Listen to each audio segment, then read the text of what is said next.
The rain fell in knives. Cold, relentless, cutting through the thin fabric of my coat as I ran. Every breath tore at my lungs, and every heartbeat echoed like a warning in my chest. Behind me came that voice, hoarse, angry, slurred. "Lena, don't you dare walk away from me!" Derek Hale. My nightmare in human form. I ducked into an alley, pressing myself against the wall, the stench of wet asphalt and garbage thick in the air. My duffel bag, stuffed with everything I could grab in 5 frantic minutes, dug into my shoulder. My phone was dead. The nearest bus station was 15 blocks away, and he was getting closer. 3 years of this. 3 years of his drinking, his rages, his morning apologies that meant nothing. And tonight, for the first time, I'd found the courage to leave. But courage didn't prepare you for storms like this, or for a car that wouldn't start, or for the sound of his boots splashing through puddles as he searched for you. "You think you can hide, Lena?" The voice rolled down the street like thunder.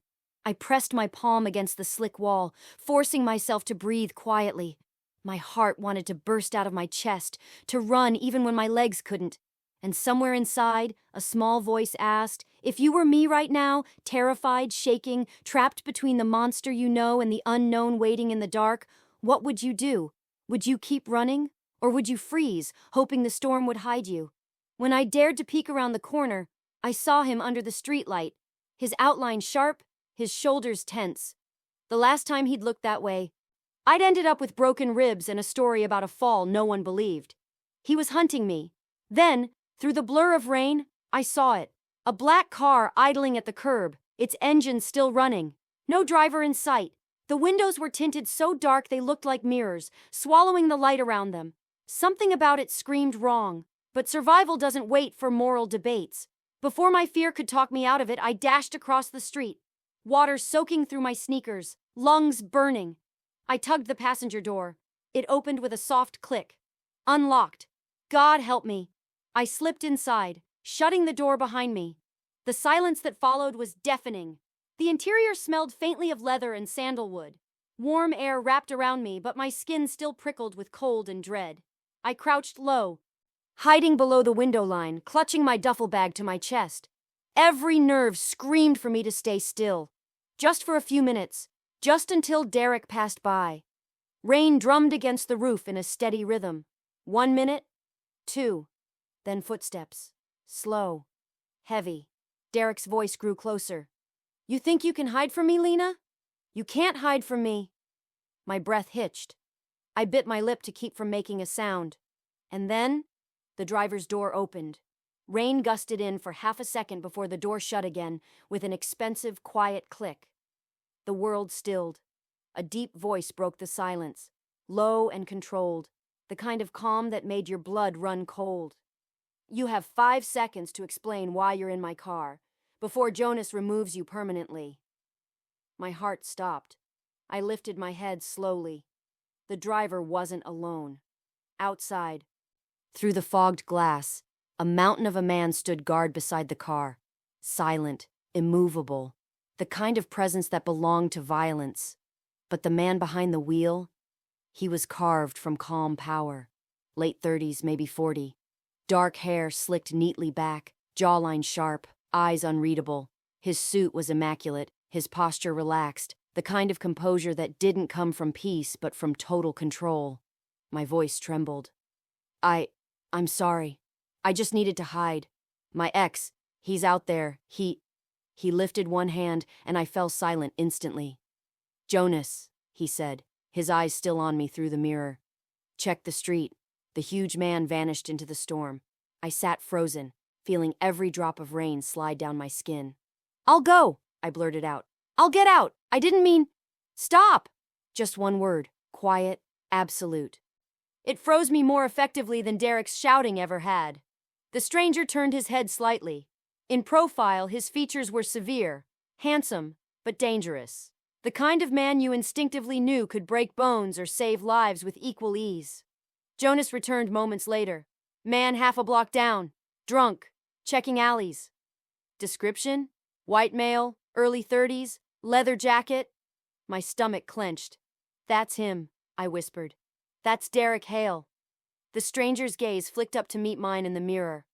Those eyes, dark, assessing, steady, made me feel seen and dissected all at once. After a moment, he said quietly, "Jonas, get in the back. We're leaving." I straightened. "Wait, I don't even know you." "You're safer here than out there." The certainty in his tone left no room for argument. Jonas climbed into the back seat, the leather creaking beneath his weight. The car pulled away from the curb like a panther slipping through the dark.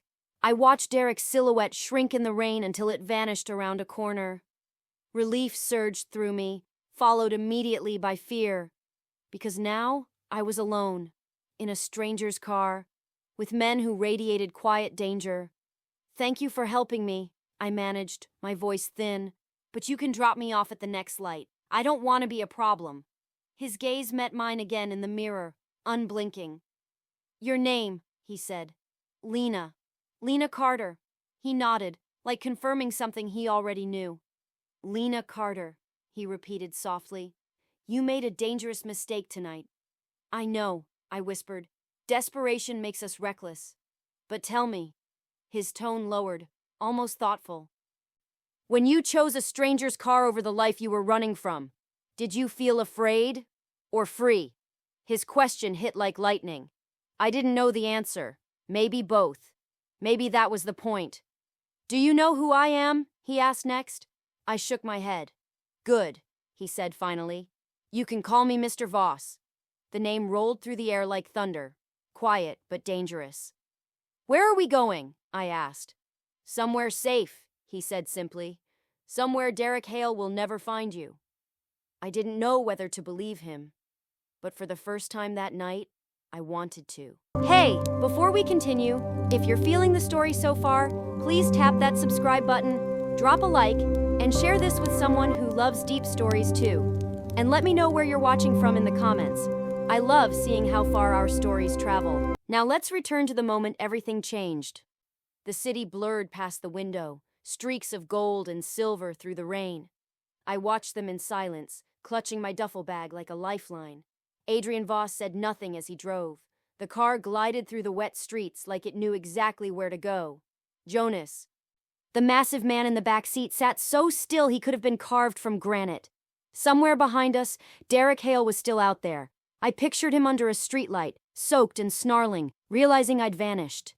A part of me waited for the world to punish me for escaping, because it always had before. I'd been running from Derek for years. The running just looked different this time. I glanced at the man behind the wheel. His profile was calm, unreadable, the faintest glow from the dashboard outlining the edges of his face. A platinum ring caught the light as he turned the wheel. Simple, elegant, and deliberate. Everything about him felt deliberate. "Where are you taking me?" I asked, my voice smaller than I wanted it to be. "Somewhere you can dry off," he replied. "And think clearly." The way he said it, "think clearly," made me realize how fogged my mind had become from fear. "You don't have to help me," I said after a moment. "I just needed a place to hide." He didn't respond right away. Then quietly, "People rarely end up in my car by accident." I stared out the window, unsure what to say to that. The car slowed in front of a tall steel and glass building that looked nothing like safety. A sleek security gate scanned something invisible before sliding open. The air here felt different. Controlled, sterile, private. My pulse quickened. Adrian pressed his thumb to a scanner built into the console. "Welcome to Voss Tower," he said, his tone unreadable. It wasn't a greeting. It was a statement of power. The car descended into an underground garage so clean it looked surgical. The hum of expensive engines echoed faintly in the distance. Adrian cut the ignition, turning in his seat for the first time. His eyes, dark brown, almost black in the dim light, met mine fully. "Lena," he said, my name falling from his lips like a verdict. "You entered my car without permission. You understand how that might concern me." I nodded, unable to look away. "I was desperate. I'm sorry." "Sorry doesn't erase an action," he replied evenly, "but it does reveal intention." "What does that mean?" I asked. "It means," he said, unlocking his door, "that for tonight your intention might just save you." He stepped out, and for a moment I sat frozen. unsure if following him was bravery or stupidity. Jonas opened my door before I could decide. "Come on," he said, his deep voice surprisingly gentle. "You'll be fine." Fine. I hadn't felt fine in 3 years. I climbed out, clutching my bag. The echo of our footsteps filled the vast garage as we approached an elevator with mirrored walls and golden trim. Inside, I caught my reflection. Wet hair plastered to my face, mascara streaked, skin pale. I looked like someone else entirely. Maybe that was a blessing. Adrian stood beside me, perfectly composed. His reflection didn't flicker or falter under the harsh light. For a moment, I wondered what kind of man lived like this, moving through the world as if chaos bowed to him. And somewhere deep down, a question whispered in my mind. Have you ever met someone who felt dangerous, but safe at the same time? Because that's what he was. Both. And I didn't know which one to believe in yet. When the elevator doors opened, I stepped into another world. Marble floors. Sculptures that probably cost more than my entire existence. Glass walls revealing the rain-drenched city far below. Adrian's home, or maybe his fortress, was silent except for the distant hum of rain against the glass. "Jonas," Adrian said without turning. "Wait outside." The bodyguard nodded once, then vanished back into the elevator. Now it was just the two of us. Adrian turned to me. "You're soaked," he said, his tone more observation than concern. "The bathroom is down the hall. Towels, a robe, everything you'll need. Leave your clothes outside the door. They'll be taken care of." "Taken care of?" I echoed. "Cleaned," he clarified, eyes narrowing slightly, as if unused to being questioned. "Unless that's a problem." I shook my head quickly. "No, it's been a long night." His gaze softened almost imperceptibly. "Then go. You'll think better once you're warm." His words shouldn't have sounded like comfort, but they did. I found the bathroom easily. It was larger than the apartment I used to share with Derek. All marble and glass, spotless and coldly beautiful. The mirror reflected a stranger, thin, haunted, bruised. I ran my fingertips over the fading marks on my wrist and cheek. They were souvenirs from the last time Derek decided I needed reminding. When I stepped into the shower, the heat stung at first, then melted into something that felt like release. I stayed until the water ran clear and my body stopped shaking. When I emerged, dressed in jeans and a soft sweater from my bag, the penthouse seemed quieter. I followed faint music into the main room where Adrian stood by the window, city lights painting his profile in gold and shadow. He'd removed his jacket, sleeves rolled to his forearms, a glass of amber liquid in his hand. He looked like control personified. "Better?" he asked without turning. "Yes," I said. "Thank you." "Sit." I hesitated, then obeyed, perching on the edge of a sleek leather sofa. The silence between us felt alive. He set down his glass. "How long?" I blinked. "How long what?" He gestured toward my bruises. "How long has he been hitting you?" The bluntness of the question nearly knocked the air from my lungs. No one had ever asked that, not like that. 3 years, I whispered. But it wasn't always like that. He used to be different. "They always are," Adrian said quietly.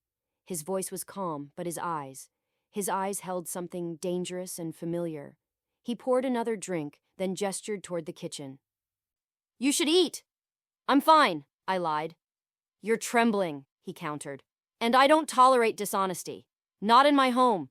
I opened my mouth to argue, but stopped. He was right. I hadn't eaten all day. He moved with surprising ease through the kitchen, cracking eggs, slicing ham, cooking with the kind of precision that looked almost therapeutic. I watched, silently mesmerized. The scent of warm food filled the space, and for the first time in hours, my stomach growled. He slid a plate toward me. "Eat." I did. It was simple, an omelet with something smoky and rich, but it tasted like safety. Between bites, I found myself asking softly, "Why are you helping me?" He studied me for a long moment before answering. "Let's just say I have a particular aversion to men who hurt women." The way he said it, controlled, quiet, like a blade hidden beneath silk, told me there was a story behind it. One I wasn't ready to hear yet. I looked down at the plate, feeling something heavy settle in my chest. Thank you, I murmured. He didn't reply, but when I looked up, his gaze lingered on me for a second longer than necessary. And I couldn't help thinking, maybe safety doesn't always come dressed as kindness. Sometimes it wears a suit, speaks softly, and looks at you like it could destroy anything that's ever hurt you. Have you ever met someone who scared you just enough to make you feel safe? Someone whose danger felt like protection? That's what Adrian Voss was becoming for me, and I didn't know whether to fear it or fall into it. The clock on the wall ticked softly, a sound almost out of place in a home so pristine it felt like time itself obeyed Adrian Voss. He stood at the window, city lights flickering in the glass, his reflection a dark silhouette against the storm. I sat across from him, clutching the empty plate he'd insisted I finish, unsure what to do with my hands. For a long time, neither of us spoke. Then his voice broke the silence. Tell me about him. I hesitated. Derek? Yes. The man who made you run through the rain tonight. I let out a shaky breath. I hadn't planned on telling this story tonight, or ever again, but the calm in Adrian's tone made it hard to hold back. We met at the restaurant where I worked, I began quietly. He was charming, confident, the kind of man who makes you feel like you're finally being seen. And then he started seeing too much. Who I talked to, what I wore, where I went. The charm turned into control. Adrian's gaze didn't waver. When did he first hit you? My throat tightened. 6 months in. He said he was stressed. He cried afterward. Promised it would never happen again. It always happens again. There was something in his voice when he said it. Not pity, not surprise, recognition. I nodded slowly. I tried to leave twice before. The first time, he found me at my friend's place. The second time, my hand brushed unconsciously over my ribs. He made sure I couldn't walk for weeks. Adrian's jaw flexed. And no one noticed? People notice, I said bitterly. They just don't want to get involved. He turned away, setting his drink down with a controlled motion. Cowards, he muttered. The word wasn't aimed at me, but it struck something deep anyway. When he looked back, his expression had softened. Barely, but enough to make my chest tighten. You're safe here, he said quietly. For now. The for now didn't go unnoticed. Thank you, I said. But I can't stay. I'll find a motel or... No. The word cut clean through the air. You're not walking back into the city with no money, no phone, and a man out there who already thinks he owns you. I'll manage, I insisted, though my voice lacked conviction. Adrian studied me for a long moment. Then he said, almost to himself, No, you won't. He moved across the room, the soft click of his shoes echoing faintly on marble. He stopped in front of a sleek cabinet, opened a drawer, and withdrew a thin folder. He placed it on the glass table between us. Derek Hale, he said simply. Born in Chicago, age 32, employed at Meridian Financial. 3 prior police complaints for domestic assault, all withdrawn before charges were filed. He also has a gambling problem. Debt, a lot of it. My eyes widened. How do you... It's what I do, Lena. He leaned forward slightly, voice calm but edged with something darker. I find things out. I stared at the folder. My pulse thudded in my ears. You had someone investigate him? In the time it took you to shower, he said evenly. I like to know the kind of danger standing at my door. His tone wasn't bragging. It was truth, pure and unadorned.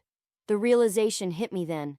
Adrian Voss wasn't just wealthy. He was powerful in a way that existed outside the law. The kind of man whose reach didn't end where paperwork did. He saw the understanding dawn in my expression and didn't deny it. Instead, he asked, Do you want him to stop? The question hung in the air like smoke. What do you mean? Your ex, he said softly. Do you want him gone? The way he said gone wasn't about restraining orders or police reports. It was colder than that, more final. My heart kicked. No, I said quickly. I don't want whatever you're implying. He nodded, as if testing me. Good. I needed to know what kind of person you are. Why? Because I'm about to make you an offer, he said. And it requires a certain kind of courage. He rose, pacing slowly, the movement graceful and measured. You have no job, no savings, and a man hunting you. You could disappear into another shelter or city, start over, but eventually Derek would find you. He'd sniff you out, just like tonight. I looked up, unsettled by the accuracy of it. What if, he continued, you didn't have to run anymore? I frowned. What are you talking about? He turned toward me fully then, and there was something hypnotic in the way he looked at me. Steady, unreadable, like a man watching a chessboard only he could see. I can offer you protection, he said. A safe place to live, financial security, a clean start when it's over. My pulse quickened. In exchange for what? Company. The word landed between us like a trap disguised as kindness. I blinked. Company? I host dinners, attend events. I require someone who can appear at my side without drawing unnecessary attention. Someone who listens, observes, blends in. You're intelligent, adaptable, and unknown in my world. That makes you valuable. You want me to pretend to be your, what, girlfriend? He gave the faintest nod. When necessary. It took me a moment to find my voice. Why me? You could hire anyone. He tilted his head slightly, that faint ghost of a smile appearing. Convenience. You needed a place to hide. I needed someone untangled from my business. Call it mutual benefit. The offer was insane, unreal, but his tone was so calm, so factual, that part of me believed it was the only rational thing left. I stared at him, trying to decide if this was sanctuary or captivity dressed as opportunity. What if I say no? Then Mrs. Kwan will give you enough money for a week and arrange transport to wherever you want to go. He paused, his voice dropping lower. But when Derek finds you again, and he will, you'll be alone. That quiet certainty was what broke me. I wanted to hate him for it. But the truth was, he was right.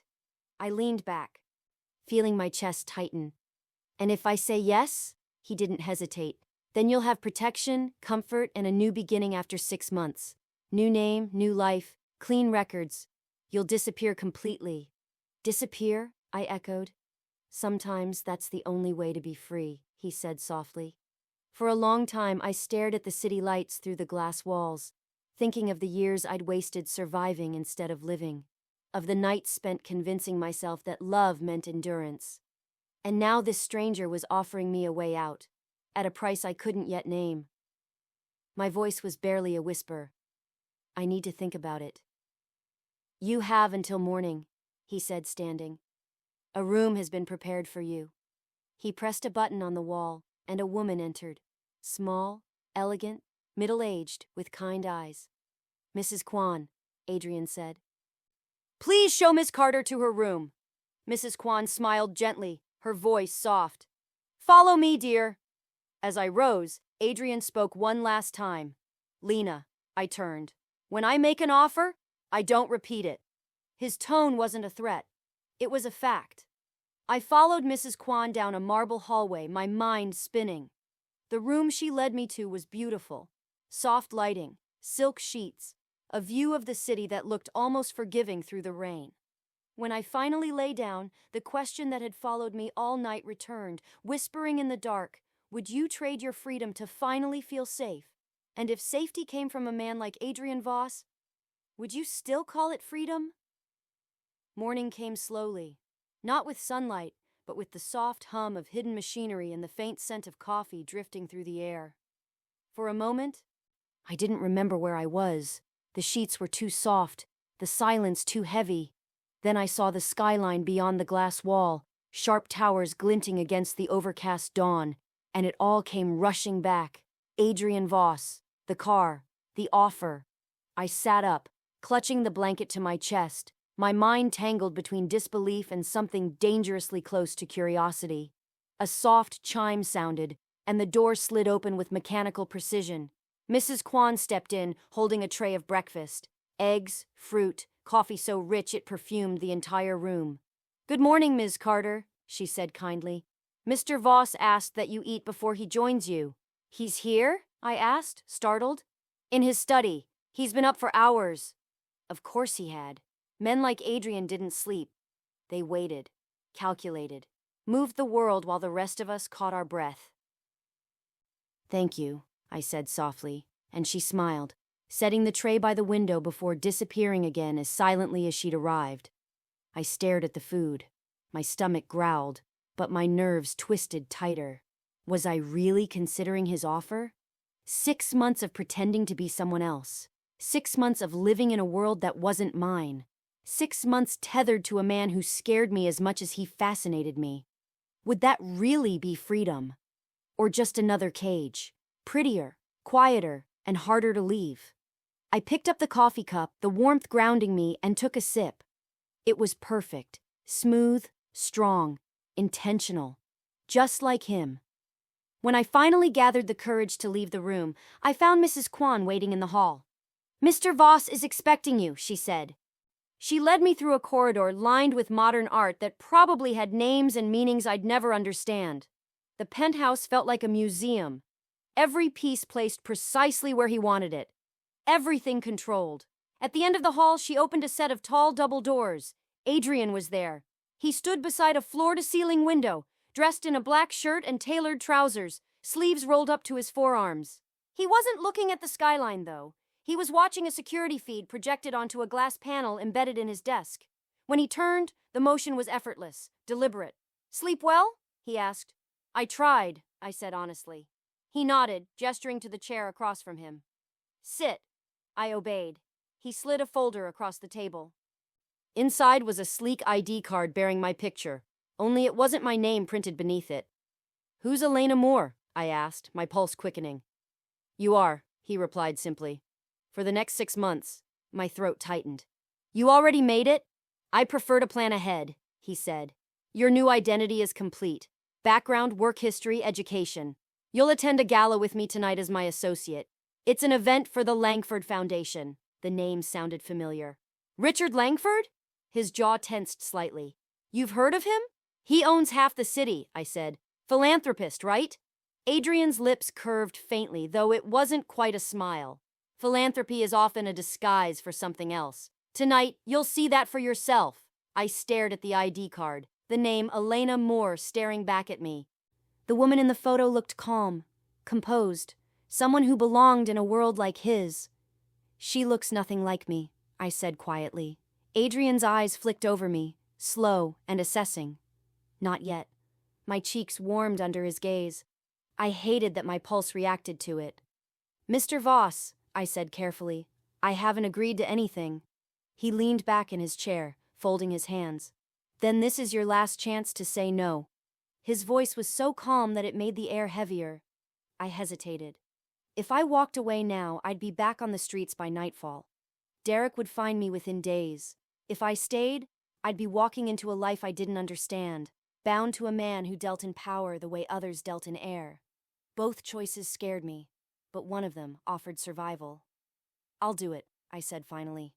Adrian nodded once, as though he'd known all along. "Then let's begin."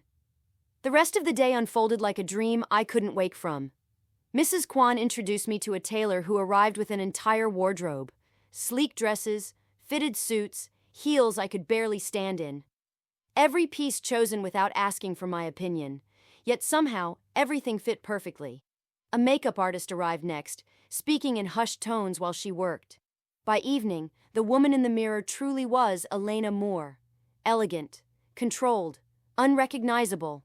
I barely recognized the girl who had run through the rain the night before. As I fastened the final clasp on my dress, Mrs. Kwan stepped into the room. "He's waiting downstairs," she said. When I entered the private elevator, Adrian was already inside. He turned when he saw me, his eyes briefly scanning from my heels to my face before he said, "You clean up well." "Thanks," I said, unsure whether to take it as a compliment or an evaluation. "Do you remember what I told you about the Langford Foundation? That it's a disguise? Good. Stay close to me tonight. Speak little, observe much. You'll learn more from silence than conversation in my world." His words had weight, not advice, but warning. The elevator doors opened, revealing the underground garage where a different car waited, a silver Bentley that gleamed under the soft lights. Jonas stood beside it, his massive frame still and watchful. Adrian opened the passenger door for me. His hand brushed mine, warm and steady. For reasons I couldn't explain, The simple contact made something inside me steady, too. As we drove through the glittering city streets, I found myself stealing glances at him. He looked perfectly at home in the darkness. Calm, powerful, untouchable. "Can I ask you something?" I said softly. "Go ahead." "Why me?" He didn't look away from the road. "Because you were there." "That's not an answer." He smirked slightly, his voice low. "Maybe I don't want to give you one yet." The honesty of it disarmed me more than any lie could have. When we arrived at the Langford estate, it felt like stepping into another universe. Crystal chandeliers, black-tie guests, the smell of champagne and quiet money. Every eye turned when Adrian entered. The air shifted. Reverent. He wasn't just in this world. He commanded it. He placed a hand lightly at my back, guiding me through the crowd. The contact was casual, but possessive enough to send a quiet shiver down my spine. "This is what power looks like," he murmured. "It smiles at you while it calculates your worth." I forced a small smile, whispering, "So which one are you?" He leaned close, his breath grazing my ear. "The one who doesn't need to smile." The words sank deep, curling around something in me that I didn't want to name. I should have felt out of place there, but strangely, I didn't. Not with him beside me. And that frightened me more than anything. Because what if safety starts to feel like belonging? And what if belonging makes you forget who you were before? The gala shimmered with noise and light. Crystals caught the chandelier's glow and fractured it into 1,000 fragile stars, scattering across polished marble floors. A string quartet played something soft and unmemorable. Laughter floated through the air, practiced and hollow. But even in a room full of power, all eyes followed Adrian Voss. He moved like he owned gravity, steady, silent, magnetic. I trailed a half-step behind him, his shadow in heels that still felt foreign. My hand rested lightly on his arm as he guided me through the crowd. He nodded politely at greetings, exchanged empty words with men in tailored suits, and smiled without warmth. Every gesture was deliberate, every silence calculated, and I just tried to remember to breathe. "Mr. Voss," a smooth voice drawled from behind us. We turned to see a tall man with silver hair and a sharp smile, Richard Langford himself. His tailored suit shimmered under the golden lights, his eyes the kind of blue that saw too much. "Richard," Adrian said coolly, "your event is as extravagant as ever." Langford's smile widened. "Excess is the only language this city understands." His gaze slid to me, assessing. "And who might this be?" "An associate," Adrian replied before I could speak. "Lena Moore." Langford extended his hand, his eyes glittering. "Pleasure, Ms. Moore. You must be new to our circles." His tone was polite, but something about it made me uneasy, like he was measuring me, not meeting me. "I am," I said, forcing a smile. "Still learning the language." Langford chuckled. "Careful then. In this room, words are weapons." Adrian's jaw tightened. "And some of us prefer not to draw blood unless necessary." Langford's smile didn't falter, but the air shifted between them, like two chess players recognizing an equal. As we moved away, I whispered, "You don't like him." "I don't trust him," Adrian replied. "Why?" "Because I know men like him. They shake hands with one palm and hide the knife in the other." His words sent a chill down my spine. Hours passed in a haze of music and champagne. I stayed close, playing my role, smiling when needed. But something about the way people looked at Adrian, half respect, half fear, unsettled me. It wasn't admiration. It was acknowledgement of power that demanded distance. At one point, while Adrian was pulled into conversation with a senator, I drifted toward the gallery hall. Paintings lined the walls. Landscapes, portraits, all too perfect. But near the end of the corridor, one piece caught my eye. It wasn't elegant. It wasn't even framed properly. It was a charcoal sketch. 2 hands clasped together, one bruised, one clean. Beneath it, a signature. G. Voss. My breath caught. Before I could move closer, a voice came from behind me. "You found it." I turned.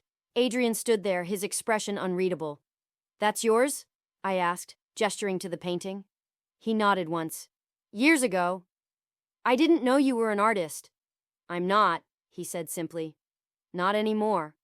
There was something in his tone. Quiet finality. A door long since locked. Who's the other hand? I asked softly. His eyes flicked to the sketch. Someone I couldn't save. I felt the question rise, but something in his face stopped me. We stood there for a moment. The world hushed around us. Then he turned abruptly. Come, we're leaving. The drive back to Voss Tower was silent, the tension thick as rain clouds. When we stepped into the penthouse, I finally spoke. Who was she? He poured himself a drink before answering. A mistake. That's not an answer. He downed the whiskey, setting the glass down harder than necessary. You asked too many questions. Maybe because I'm the one living in your world now. He looked at me then, really looked, and for a heartbeat, something raw flashed behind his eyes. I warned you not to get comfortable here, he said quietly. Curiosity is a dangerous currency, Lena. He used my real name.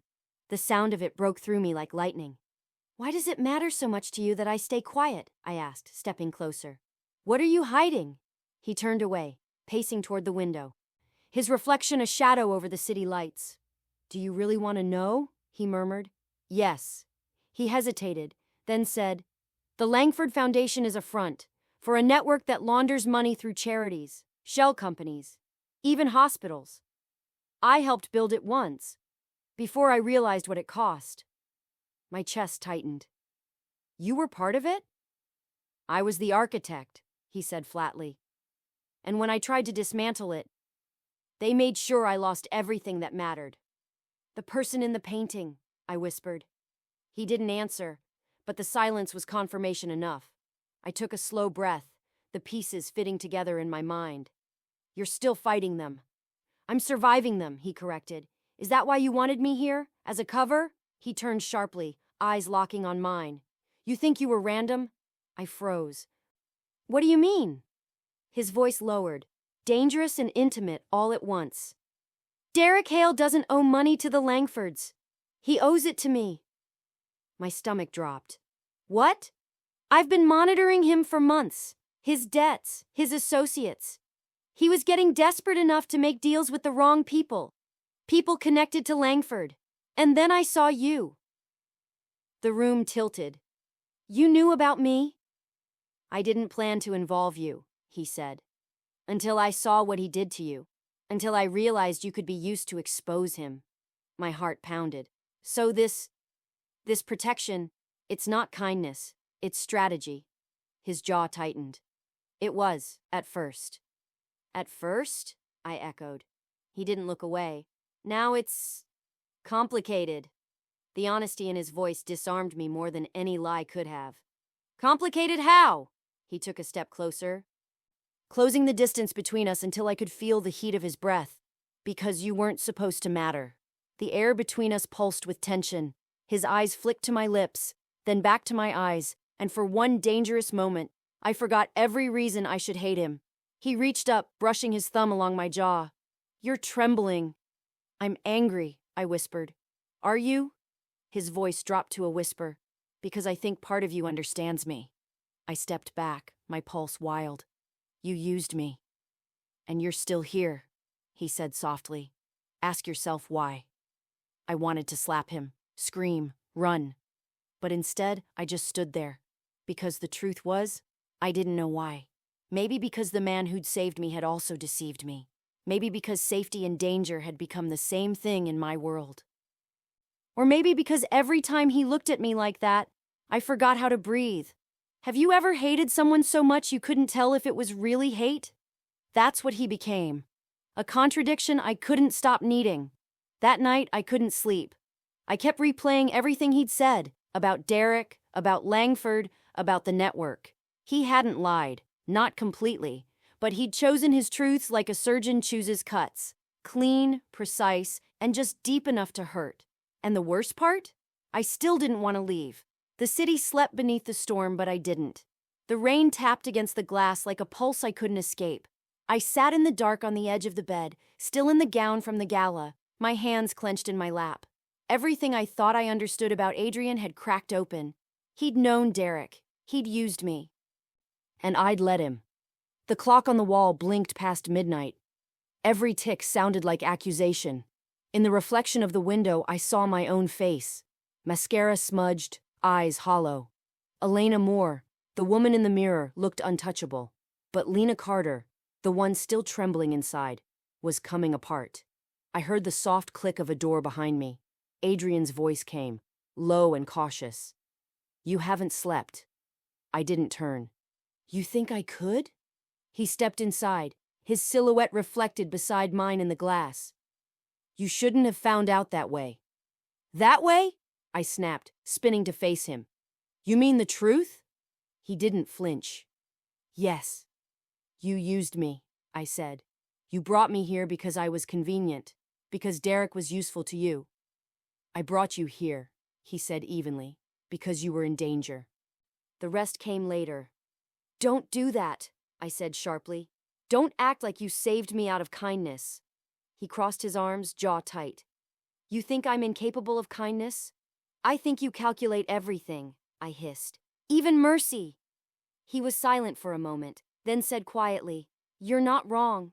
The honesty hurt more than lies ever could. I walked past him, heading for the door, but he caught my wrist. Not hard, just enough to stop me.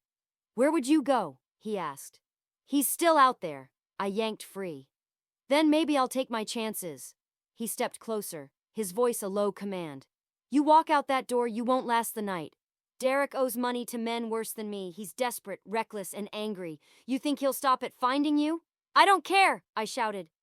"At least it would be my choice this time." The words echoed off the marble and glass. For a moment, the only sound was the storm outside. Then Adrian said softly, "You think freedom means running away. It doesn't. It means deciding what's worth staying for." His calm broke something in me. I wanted to hate him, to scream, but my throat burned with something else entirely. "You talk like you understand pain," I said bitterly, "but you hide behind control because you're afraid of feeling it." He didn't move, didn't deny it. "Go ahead," I said, voice trembling. "Prove me wrong." He stepped forward until he was close enough that I could feel the warmth of him, the faint scent of cedar and rain. Then, in a whisper that shouldn't have hurt as much as it did, he said, "I can't." And for the first time, Adrian Voss looked human. I wanted to leave. I wanted to run. But when I looked at him, standing there with his walls cracking and his mask slipping, I saw the same thing I'd seen in the mirror. A person built from broken pieces, pretending they fit. "Who was she?" I asked quietly. "The woman in your painting." He exhaled, eyes closing for a moment. "Her name was Isabel. She was my sister." I froze. "Your sister?" He nodded slowly. "She trusted the wrong man. Someone from Langford's network. I tried to stop it, but I was too late. They made an example of her." The pain in his voice was sharp, buried beneath control but still bleeding through. "I built this empire to destroy them," he said. "Every company, every deal, every face I shake hands with, it's all just leverage. And Derek? He's a pawn. His debts led to Langford. I planned to use him. Until you stepped into the picture. And I ruined your plan." He shook his head. "You changed it." We stood there, silence filling the distance between us. For a long moment, neither of us moved. Then, quietly, I said, "You could have told me the truth." He met my eyes. "Would you have stayed if I did?" I didn't answer, because he was right. That night I wandered the penthouse like a ghost, unable to sleep.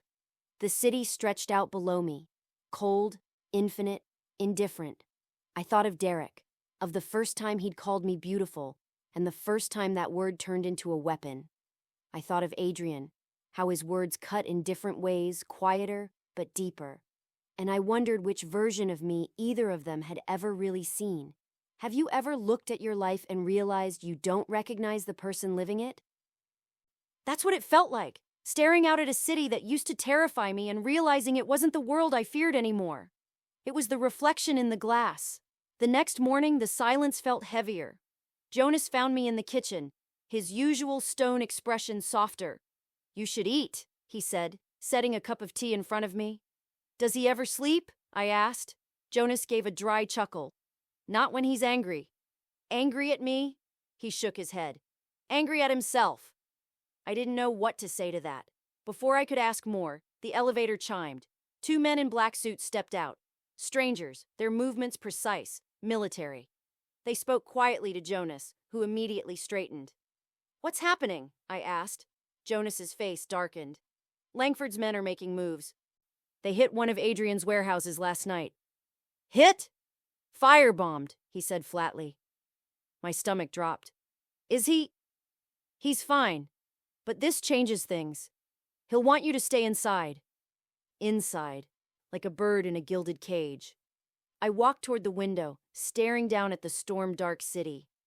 The longer I stayed, the more I felt the world outside closing in. Maybe Adrian was right. Maybe freedom wasn't about running. But I couldn't shake the feeling that I'd traded one kind of captivity for another. That night, Adrian didn't come home. Mrs. Kwan said nothing.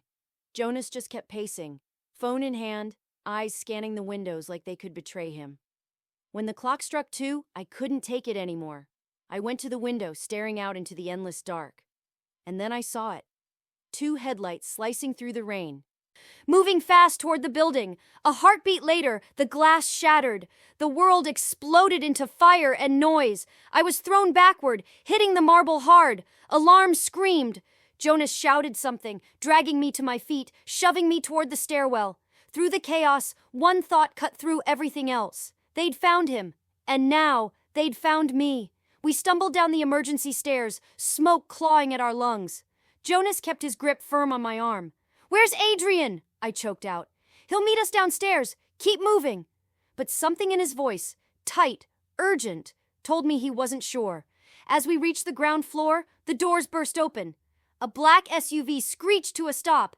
Adrian stepped out, drenched and furious, shouting, "Get her in the car! Now!" Jonas didn't hesitate. He pulled me into the back seat as Adrian jumped in beside me, slamming the door just as another explosion rippled through the air. The car sped off, tires screaming against wet pavement. I turned to him, breath ragged. "What is happening?" He didn't answer. His knuckles were white on the steering wheel, his jaw clenched. When he finally spoke, his voice was pure steel. "Langford made his move. Now it's my turn." The man who'd once offered me safety was now driving straight into war. And as the city burned behind us, I couldn't tell if I was being rescued again or if this was the moment I finally stopped needing to be. The SUV tore through the wet streets, its headlights slicing through smoke and rain. Sirens echoed somewhere behind us, a chorus of chaos fading into the distance. Adrian didn't speak. His hands were locked on the wheel, eyes fixed forward, face unreadable in the dashlight. Jonas sat beside him, checking the mirrors, his jaw tight. I sat in the back seat, my heart still racing from the blast, my fingers trembling against the seatbelt. The world outside blurred past. Lights, fire, rain, everything moving too fast to process. When Adrian finally spoke, his voice was low, controlled. "You're not safe at the tower anymore." "What about Mrs. Kwan?" I whispered. "She's fine," Jonas said. "We got her out before the second blast. She's being moved." I exhaled shakily, guilt and relief tangling in my chest. Adrian's knuckles were white. "Langford was sending a message," he said. "He wanted me to watch everything I built burn." "Then why are we driving straight into the city?" I asked. He didn't answer. "Adrian," I pressed, "where are you taking me?" He turned slightly, his profile cold as the rain-washed glass.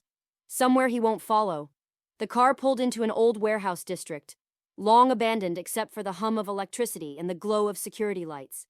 Jonas jumped out first, scanning the perimeter before nodding for us to move. Adrian opened my door and offered his hand. His palm was steady, warm, grounding, a strange contrast to the storm raging around us. Inside, the building was stark. Metal beams, old equipment, a single table scattered with papers and digital tablets. "This is one of your safe houses?" I asked. "One of many," he said. "Langford doesn't know this one exists." Jonas busied himself setting up a laptop, muttering updates. Adrian stood near a map spread across the table. Red lines crisscrossing the city. I watched him quietly. His shirt was torn at the cuff, soot on his sleeve. For the first time, he didn't look untouchable. He looked tired, human. I stepped closer. How long can you keep doing this? He didn't look up. Doing what? Fighting ghosts, building walls, pretending you're the only one who can fix everything. His eyes lifted to mine, dark and sharp. You think I want this life? I think you've forgotten how to live anything else. The silence stretched between us, thick and fragile. He sighed then, a sound more weary than angry, and leaned against the table. Everything I've done, Lena, everything I've built, was supposed to end tonight. I had enough evidence to bring Langford down. I was going to disappear. And me? I asked quietly. He hesitated. I was going to send you away, with a new name, a real start. I felt something tighten in my throat. And now? He looked at me then, really looked, and for a moment, all the armor fell away. Now I can't lose you too. The words hit harder than the blast ever could. I didn't know what to do with them, or the warmth that bloomed painfully in my chest when he said them. You don't have to protect me anymore, I whispered. I can help. His brow furrowed. Help how? You said you had evidence, files, data. Let me do something with it. Let me be part of ending this. He shook his head. It's too dangerous. So is existing, I said, surprising even myself. You told me once that freedom isn't running away. It's deciding what's worth staying for. Well, I'm deciding. He stared at me, torn between refusal and reluctant admiration. Then slowly, he nodded. Jonas looked up from his screen. Sir, we've got access to Langford's private accounts. He moved assets after the fire. He's preparing to leave the country. Adrian's focus sharpened instantly. How long do we have? Maybe 12 hours? Then we finish this, Adrian said. The plan unfolded quickly. Jonas coordinated data transfers. I helped cross-check files and sort through encrypted drives. Hours passed in tense silence broken only by the hum of computers. At some point, Adrian handed me a flash drive. If anything happens to me, take this to the authorities. It's everything they need. I stared at the small piece of metal in my hand. You're planning something. He didn't answer. You're going to Langford, aren't you? He met my gaze. He won't stop until I end it. No, I shook my head. You can't just walk into that alone. His voice softened. You forget who I am. I took a step closer. No, Adrian. I'm finally starting to remember who I am. And I'm not letting you disappear into the same fire that took your sister. The silence after that was deafening. Then he reached up and brushed his thumb against my cheek, a fleeting, almost reverent touch. You sound like her when you talk like that. Then listen, I whispered. Don't make me lose you the way you lost her.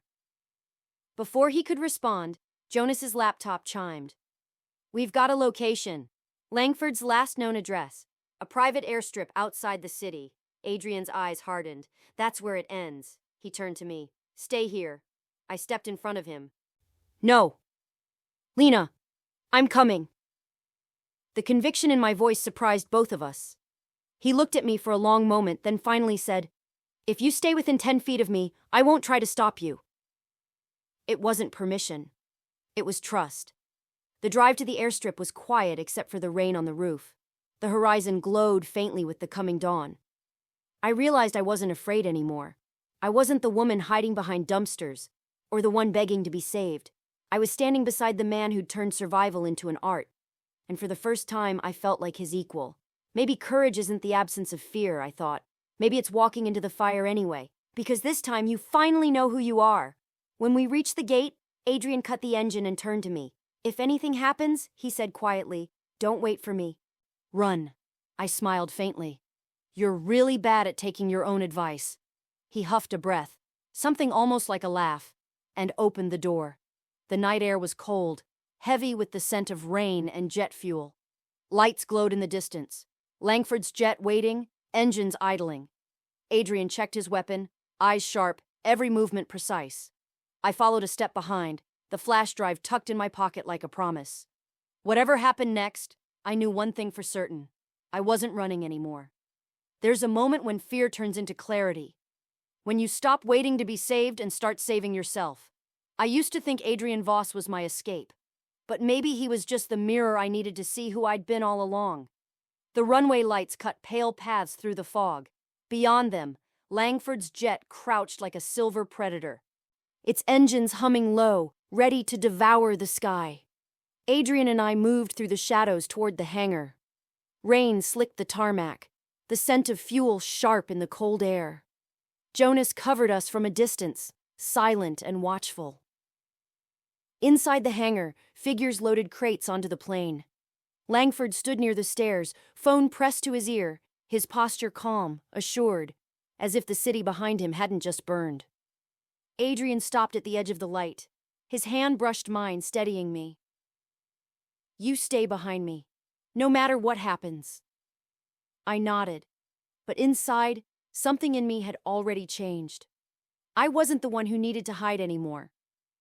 Adrian stepped forward, his voice cutting through the hum of engines. "Leaving so soon, Richard?" Langford turned. For a moment, surprise flickered, then amusement. "Adrian Voss. You never did know when to quit." "I learned from you," Adrian said evenly. "You built your empire on blood and charity. I'm just here to make sure the world finally sees it." Langford's gaze slid to me, a slow, cold smile forming. "And who's this? Another pawn?" Adrian's voice hardened. "She's not part of this." Langford ignored him, eyes locking on me. Lena Carter. Derek's pretty little disaster. I was wondering when you'd resurface." My stomach twisted. "You know Derek?" Langford laughed softly. "I owned him. His debts, his choices, his rage. He did what I told him to do, even the night you tried to leave."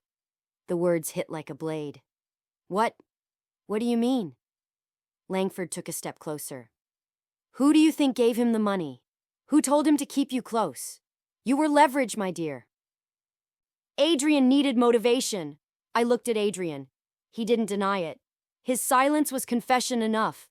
"You knew?" I whispered. His jaw clenched. "I found out too late." Langford's smirk deepened. "And now here you are, still fighting over a broken toy." Adrian moved before I could blink, grabbing Langford by the collar, slamming him against the stair rail. "You don't speak her name." Langford only smiled wider. "You're too sentimental, Voss. That's why you'll lose." Adrian drew back a fist, then froze when Langford nodded toward the shadows. From behind the crates, 2 armed men stepped forward. Jonas lifted his weapon, but Langford's guards already had theirs trained on us. For a heartbeat, the world held its breath. Then I remembered the flash drive in my pocket. The evidence, the leverage Adrian had risked everything for. If I could get it online, Langford's empire would collapse before he even left the ground. I met Adrian's eyes. He read the thought instantly and gave the faintest nod. While everyone's focus stayed on the guns, I slipped back toward the side door, moving low, silent. Rain met me like a slap as I ducked outside, sprinting toward the SUV. My hands shook as I jammed the drive into Jonas's tablet. The screen flickered to life, encrypted files opening, data streaming. A single prompt appeared. "Upload confirm?" I hit yes. Inside the hangar, shouting erupted. Langford had seen me. His men turned. Adrian lunged to block them. Shots cracked, echoing off steel and concrete. I ducked behind the SUV, heart pounding. Through the chaos, I saw Adrian disarm one guard, twisting his arm, then another. Precision, fury, purpose. But Langford slipped past him, climbing the stairs toward the jet. I ran. He turned at the top, raising his weapon. "Stay back, girl." "No," I said, breath ragged. "You don't get to disappear again." Behind him, the jet's engines roared. The wind tore at my hair, whipping rain into my eyes. "You think the truth matters?" Langford shouted. "People like us, write it." I took another step forward, voice shaking but loud enough to cut through the storm. "Then consider this your last edit." A flash of movement. Adrian behind him, fast as a shadow, disarmed him, the gun clattering across the steps. Langford stumbled. Adrian caught him by the jacket, holding him over the slick metal stair. "You killed my sister," Adrian said quietly. Langford's sneer faltered. "Business? Nothing personal." "That's the problem," Adrian murmured, and let him fall. The splash below was swallowed by the storm. For a long moment, none of us moved. The jet's engines sputtered to silence as Jonas appeared at the doorway. It's done, he called. The files are live. Every account, every name. He's finished. Adrian stood still, rain pouring over him, the weight of years finally breaking off his shoulders. I climbed the stairs toward him. He turned as I reached the top, eyes dark, unreadable. It's over, I said softly. He nodded once. For him, not for me. I stepped closer. You don't have to keep fighting ghosts, Adrian. He looked at me, really looked, and something in his expression softened, almost breaking. I don't know how to stop. Then let me show you. For a moment, we just stood there in the rain. Two people who'd lost everything and somehow found each other in the wreckage. He reached out, brushing a strand of wet hair from my face. His hand trembled. You should hate me. Maybe I do, I said, but right now, I'd rather start with forgiving both of us. He closed his eyes, and the storm finally began to quiet. By dawn, the authorities had arrived. Jonas handled the statements. The drive's contents were already making headlines. Langford's empire was collapsing by the hour. Adrian and I stood at the edge of the runway, the rising sun cutting through thinning clouds. He turned to me, voice low. You're free now. You can take the new identity. Disappear for good. I don't want to disappear, I said. I want to live. He studied me for a long time. Then go live, Lena Carter. I smiled faintly. Only if you do the same. He almost smiled back. We'll see. Freedom doesn't come with a door opening. It comes when you stop waiting for someone else to turn the key. Maybe that's what this was all along. Not a rescue, not revenge, but rebirth. Because the truth beneath the fire was simple. Sometimes the person who saves you is the one who finally lets you walk away. Morning broke clean and pale over the city. For the first time in what felt like forever, the streets didn't look like battlegrounds. They looked alive, messy, noisy, human. I stood at the edge of the hospital garden where reporters had gathered hours earlier. Somewhere behind those walls, agents questioned Adrian Voss. They'd taken him in quietly. No cuffs, no spectacle. He'd surrendered the moment the files went public. Jonas found me there. Hands in his coat pockets. They're keeping him under protective custody, he said. He gave them everything. Langford's network won't recover. I nodded, still staring at the sunrise spilling gold across the glass towers.